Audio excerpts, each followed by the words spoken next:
दोस्तों नमस्कार। आशा है आप लोग अच्छे होंगे। जानते हैं 7वां अध्याय सप्तशती चंड और मुंड का वध। महर्षि मेधा ने कहा, दैत्यराज की आज्ञा पाकर चंड और मुंड चतुर्ंगनी सेना को साथ लेकर हथियार उठाए हुए देवी से लड़ने के लिए चल दिए। हिमालय पर्वत पर पहुंचकर उन्होंने मुस्कुराती हुई देवी जो सिंह पर बैठी हुई थी देखा।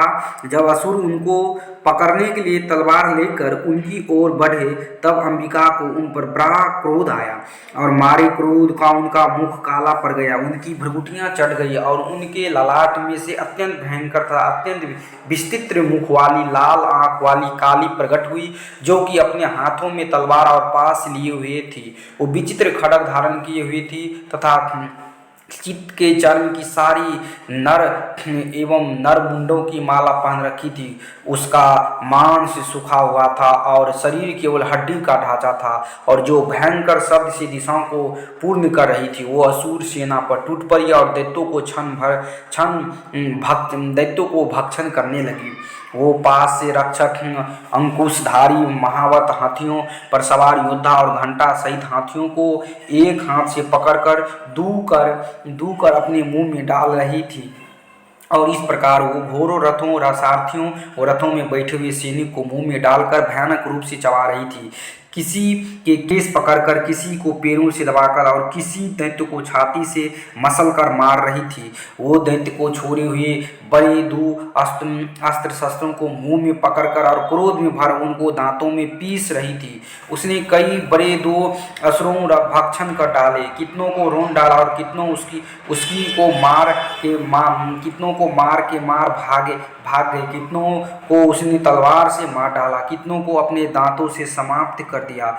और इस प्रकार से देवी ने क्षण भर में संपूर्ण दैत्य सेना को नष्ट कर दिया। यो देख महापराक्रमी चंडमुंड काली देवी की ओर पलका और मुंड ने देवी पर अपने भयानक बाणों की वर्षा आरंभ कर दी और अपने हजारों चक्र उस पर छोड़े। उस समय वो चमकते हुए बाण वो चक्र देवी के मुख में प्रविष्ट हुए। इस प्रकार दिख रहे थे जैसे मानो बहुत से सूर्य मेघों की घटा में प्रविष्ट हो रहे हो। इसके पश्चात भयंकर शब्द के साथ काली ने अत्यंत जोश में भरकर विकट हट्टास किया। उसका भयंकर मुख देखा नहीं जाता, उसके मुख से श्वेत दांतों की पंक्ति चमक रही थी। फिर उसने तलवार हाथ में लेकर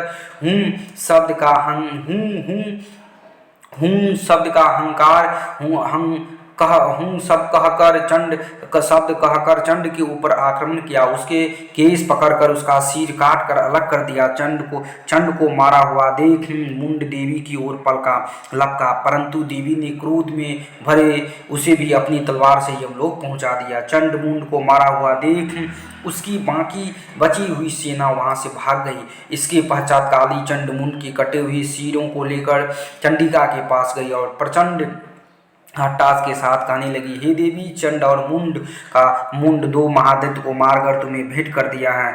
अब शुंभ और निशुंभ को तुमको स्वयं वध करना है। महर्षि मेधा ने कहा, वहाँ लाए हुए चंड और मुंड के सिरों को देखकर कल्याणकाई चंडी ने काली से मधुर वाणी में कहा, हे देवी, तुम चूंकि चंड और मुंड को मेरे पास लेकर आई हो, अतः सागर में चामुंडा के नाम से तुम्हारी ख्याति होगी। संसार